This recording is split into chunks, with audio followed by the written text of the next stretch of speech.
Bonjour, donc aujourd'hui nous allons parler du cycle de vie et de la durée de vie commerciale d'un produit. Donc c'est une partie du programme qui ne nécessite pas de matériel, c'est pour ça que je vous fais une vidéo pour vous expliquer cette partie-là. Donc vous trouverez ce cours dans la fiche brevet connaissance 2. Donc il faut savoir que quand on fait un nouveau projet, donc un nouveau produit sur le marché, on veut vendre quelque chose, aujourd'hui les ingénieurs doivent prendre en compte ce qu'on appelle le cycle de vie du produit, donc c'est-à-dire son impact sur l'environnement sur l'ensemble de son cycle de vie.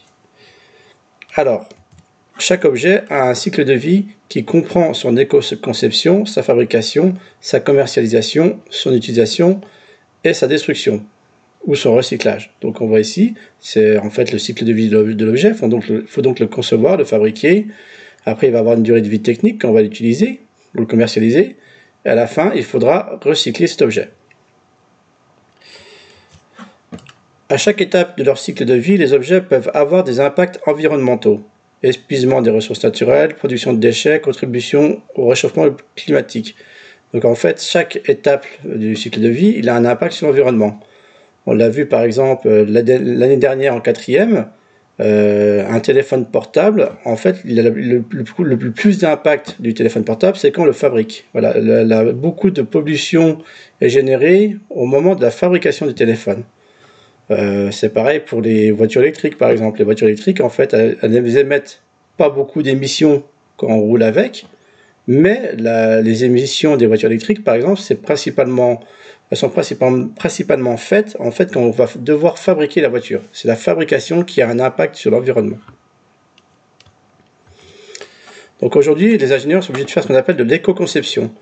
Alors l'éco-conception consiste à prendre en compte les impacts environnementaux de l'objet dès sa conception. Donc en fait aujourd'hui, quand on doit concevoir un objet, dans le cahier des charges qu'on verra après pour le projet, il y a des normes environnementales. Par exemple, il y a des règles, ce qu'on appelle des normes, des lois qui nous imposent aujourd'hui aux concepteurs de prendre en compte l'impact sur l'environnement de leur objet, qu'ils vont devoir concevoir. Par exemple, ils doivent réfléchir aux matériaux qu'ils vont utiliser, comment l'objet va être recyclé, etc.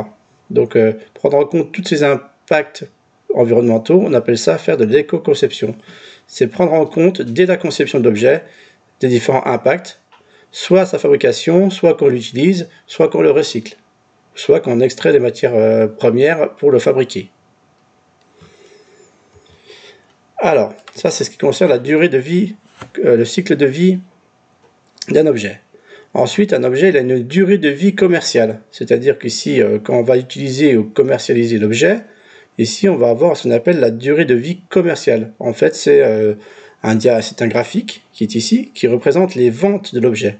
Comment l'objet va se vendre au cours du temps. Comment on prévoit aussi que cet objet va se vendre. Alors, c'est ce qu'on appelle la durée de vie commerciale. La durée de vie commerciale d'un objet est l'évolution de ses ventes depuis sa mise sur le marché jusqu'à sa disparition.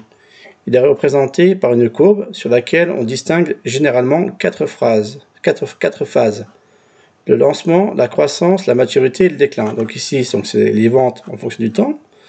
Là, c'est le lancement du produit, c'est-à-dire qu'on doit faire de la publicité pour faire connaître le produit. Eh bien, le produit ne se vend pas très bien. Voilà. Une fois que le produit est connu grâce à la publicité, par exemple, les ventes vont croître. C'est la croissance des ventes.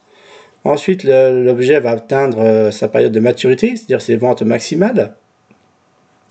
Et ensuite, donc, l'objet sera trop vieux, dépassé, donc ses ventes vont décliner. Alors, la durée de vie d'un objet technique peut être plus ou moins longue, de quelques mois à plusieurs dizaines d'années. La fin de vie peut être liée à la disparition du besoin au changement de normes. Donc si par exemple des voitures aujourd'hui thermiques, les normes changent, donc certaines voitures thermiques trop polluantes risquent de disparaître, ou en remplacement par un produit plus performant techniquement, économiquement. Donc voilà, donc en fait quand on conçoit un objet, il faut déjà prendre en compte l'impact de cet objet sur chaque phase du cycle de vie, c'est-à-dire quel impact il va avoir quand on va extraire les matières premières, quel impact ça va avoir quand on va le fabriquer, quel impact ça va avoir quand on va l'utiliser ou le vendre, et quel impact il va avoir quand on va devoir le recycler. Et aussi, les entreprises, il faut qu'elles estiment leurs ventes grâce à la durée de vie commerciale. Alors, il y a 4 phases, donc lancement, croissance, maturité, déclin. Il faut savoir que chaque objet va avoir des courbes différentes. Par exemple, si je prends un objet qui répond à un besoin primaire comme se nourrir, si je prends, je sais pas moi, le pain, c'est un objet qui a sa maturité depuis déjà plusieurs siècles. C'est-à-dire que le pain, on en a toujours besoin, donc la courbe va être très très longue. Jusqu'au jour où, je sais pas, le pain va disparaître, je ne sais pas pour quelle raison, dans ce cas, les ventes de pain déclineront. On peut aussi parler pour les papiers toilettes, par exemple. Le papier toilette, c'est un objet qui s'est commencé à se vendre quand l'hygiène s'est développée. Donc aujourd'hui, on vend beaucoup de papier toilette. C'est un objet qui se vend beaucoup depuis de nombreuses années. Donc actuellement, c'est un objet qui est à maturité. Il y a même des pics de vente lors des confinements. Et évidemment, peut-être qu'un jour, on aura besoin de passer de papier toilette. Parce que le papier toilette, ça pollue, on le met dans l'eau, on met le papier toilette, ça pollue, on le met dans de l'eau potable. Peut-être qu'un jour, on trouvera un nouveau système qui permettra de se passer de papier toilette. Donc, les ventes de papier toilette vont décliner.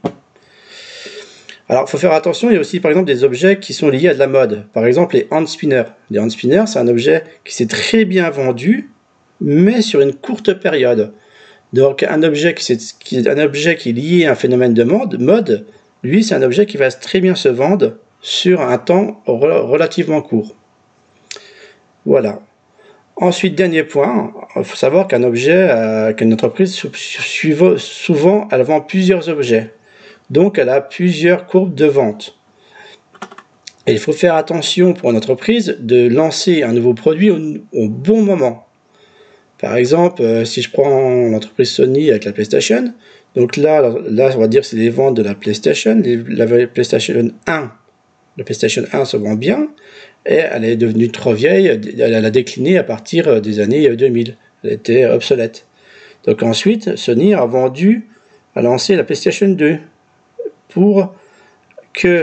Afin que la Sony a vendu la PlayStation 2 par exemple à peu près ici, et donc ils ont fait la pub de la PlayStation 2, la PlayStation 2 a remplacé la PlayStation 1 et ils se sont arrangés pour que les ventes de la PlayStation 2 soient à maturité juste après ceux de la PlayStation 1. Comme ça permet à l'entreprise d'avoir en fait des ventes constantes, de vendre toujours, en fait d'avoir il ne faut surtout pas qu'une entreprise se retrouve sans produit qui se vend bien à une certaine période, car dans ce cas l'entreprise risque de faire faillite. Voilà, donc j'espère que vous avez compris ce cours sur le cycle de vie et la durée de vie commerciale d'un produit. Essayez de faire le QCM et vous pouvez me poser des questions sur Pronote si vous avez besoin. Voilà, bonne journée.